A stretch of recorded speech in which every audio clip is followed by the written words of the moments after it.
नाज़रीन इकराम अस्सलाम वालेकुम, मैं हूँ शाह आलम मकसूदी और आप हज़रात देख रहे हैं हसनी नेटवर्क। थंबनेल देखकर तो आप समझ ही गए होंगे कि आज की इस वीडियो का टॉपिक क्या है। हज़रत सैयदना अमीर अबुल उला सरकार रज़ी अल्लाह ताला अन्हु, जिनका मज़ार मुबारक आगरा में है और जो सिलसिला अबुल उलाई के बानी हैं, वो अक्सर ये इरशाद फरमाया करते थे कि जिस शख्स ने मेरे सिलसिले में कदम रखा, जब तक वो अपने मकसद तक नहीं पहुंच जाएगा इस दुनिया से रुखसत नहीं होगा, और जिसने मेरे सिलसिले से एराज़ किया, किनारा कश हुआ, मेरे सिलसिले से दूर हुआ, तो वो ईमान की हालत में इस दुनिया से रुखसत नहीं होगा। वो ईमान की हालत में इस दुनिया से नहीं जाएगा और उसकी बातनी निस्बत सलब हो जाएगी। अब आप ये कहेंगे कि बहुत सारे ऐसे लोग भी सिलसिला अबुल उलाई में हैं जो अपने मकसद तक नहीं पहुँचे, जो गुमराह होकर भी इस दुनिया से गए हैं, उनके बारे में आप क्या कहोगे? तो आज का ये वीडियो हमारे इसी टॉपिक पर होने वाला है। तो अगर आप चैनल पर नए हैं तो अपने चैनल हसनी नेटवर्क को सब्सक्राइब कर लें, साथ ही बेल आइकन को प्रेस कर लें ताकि आपको हमारी आने वाली वीडियोज़ की नोटिफिकेशन मिलती रहे। तो शुरू करते हैं आज का ये वीडियो। इस पूरी वीडियो में जो हम बयान करेंगे उसका रेफरेंस है हुज्जतुल आरिफीन, जिसके मुसन्निफ़ हैं हज़रत मौलाना शाह हयातुल्लाह हसनी मुनमी रज़ी अल्लाह ताला अन्हु, जो हज़रत मखदूम हसन अली मुनमी रज़ी अल्लाह ताला अन्हु के ख़लीफ़ा हैं, जिनकी ज़बान हयात पर हमने एक वीडियो बनाई हुई है। आप वो देख सकते हैं, उसका लिंक आपको डिस्क्रिप्शन में मिल जाएगा। हज़रत सैयदना अमीर अबुल उला रज़ी अल्लाह ताला अन्हु अक्सर इरशाद फरमाया करते थे कि जो शख्स एक बार यहाँ आ गया, यानी कि जो शख्स सिलसिला अबुल उलाई में एक बार मुरीद हो गया और उसने जो यहाँ से फैज़ हासिल किया और फिर इखलास नीयत पर कायम रहा, तो बिलफ़र्ज़ अगर वो गुनाह का मुर्तकिब भी हो जाता है तो भी उसने जो हासिल किया है वो उससे महरूम नहीं होगा और उसकी तरक्की की राह मसदूद नहीं होगी। यानी कि जो शख्स एक बार सिलसिला अबुल उलाई में मुरीद हो गया और उसने इस सिलसिले से जो फैज़ हासिल कर लिया, अगर मान लीजिए कि वो बाय चांस गुनाह का मुर्तकिब हो जाता है, तो फिर भी उसने जो इस सिलसिले से हासिल किया वो उससे कभी महरूम नहीं होगा। जो नेमत उसने इस सिलसिले से हासिल की है वो क़यामत तक, कब्र तक उसके साथ जाएगी। अब हज़रत ख्वाजा गरीब नवाज़ रज़ी अल्लाह ताला अन्हु का एक कौल है जिसको हज़रत सैयदना अमीर अबुल उला सरकार अक्सर इरशाद फरमाया करते थे। हज़रत ख्वाजा गरीब नवाज़ का ये कौल है जिसको सैयदना अमीर अबुल उला सरकार ज़िल्ले वाला भी अक्सर इरशाद फरमाते थे। वो ये है कि जिस शख्स ने मेरे सिलसिले में कदम रखा, जब तक वो अपने मकसूद तक नहीं पहुंच जाएगा, अपने मकसद तक नहीं पहुंच जाएगा, इस दुनिया से रुखसत नहीं होगा। और जिस शख्स ने मेरे सिलसिले से एराज किया, किनारा कश हुआ, मेरे सिलसिले को छोड़ा, मेरे सिलसिले से दुश्मनी रखी, वो इस दुनिया से बाईमान नहीं जाएगा, यानी कि ईमान की हालत में उसका ख़ात्मा नहीं होगा जिसने मेरे सिलसिले से दुश्मनी रखी, और उसकी जो बातनी निस्बत है वो सलब हो जाएगी।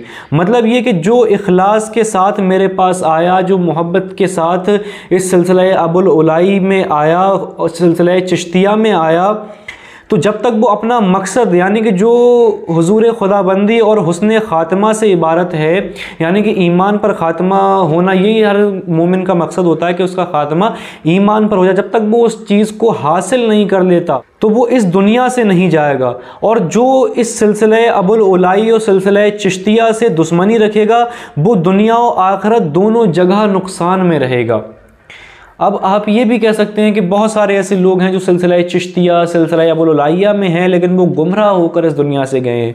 तो यहाँ पर देखिए, सिलसिले में आने का तरीका भी सैयदना सरकार अमीर अबुल उला रज़ी अल्लाह ताला अन्हु ने क्या फरमाया।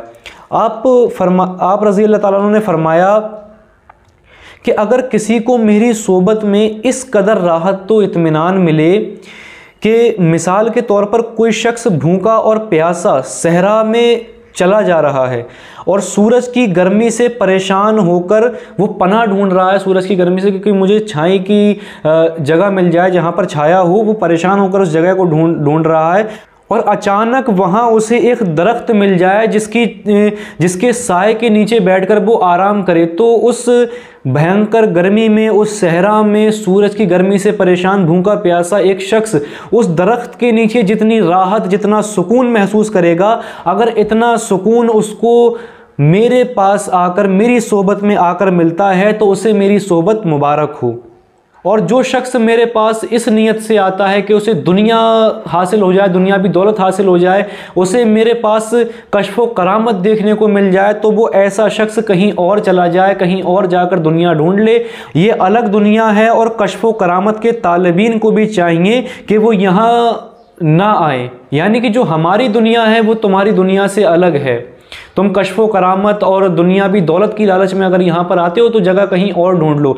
अगर तुम्हारा मकसद अल्लाह है, अगर तुम्हारा मकसद अल्लाह है, अल्लाह की तलाश में इस सिलसिले में आते हो तो तुम्हें मुबारक हो। यानी कि जो शख्स इस सिलसिले चिश्तिया, सिलसिले अबुल उलाइया में इस नीयत से दाखिल होगा कि मेरी आखिरत दुरुस्त हो जाए, मुझे जो है अल्लाह रब्बुल इज़्ज़त की मारिफत हासिल हो जाए और मेरा खातिमा ईमान पर हो जाए, इससे बड़ी कोई दौलत नहीं। अगर कोई शख्स इस नीयत से इस सिलसिले में दाखिल होता है तो फिर वो शख्स जब तक अपने मकसद को नहीं पहुंच जाएगा तब तक वो इस दुनिया से रुखसत नहीं होगा। और कोई शख्स अगर इस सिलसिले से दुश्मनी रखता है तो सैयदना सरकार फरमाते हैं कि वो शख्स इस दुनिया से ईमान की हालत में नहीं जाएगा। सैयदना अमीर अब्दुल्ला सरकार रज़ी अल्लाह ताला अन्हु की सबाने हयात, आपकी करामात पर हमारे चैनल हसनी नेटवर्क पर बहुत सारी वीडियोस अपलोड हैं। उनका लिंक डिस्क्रिप्शन में मैं दे दूंगा। अगर आपने वो नहीं देखी हैं तो उन वीडियोस को भी जाकर आप एक बार ज़रूर देखें। तो दोस्तों, उम्मीद है कि जो बात मैंने इसमें बयान की आप उसको बहुत अच्छे तरीके से समझ गए होंगे। वीडियो आपको पसंद आई होगी। अगर वीडियो आपको अच्छी लगी है तो इसे लाइक और शेयर करें और हमारे चैनल हसनी नेटवर्क को सब्सक्राइब करना ना भूलें। हम ऐसी वीडियो आपके लिए लाते रहेंगे। तो मुलाकात होगी किसी नई वीडियो के साथ, तब तक के लिए खुदा हाफिज़।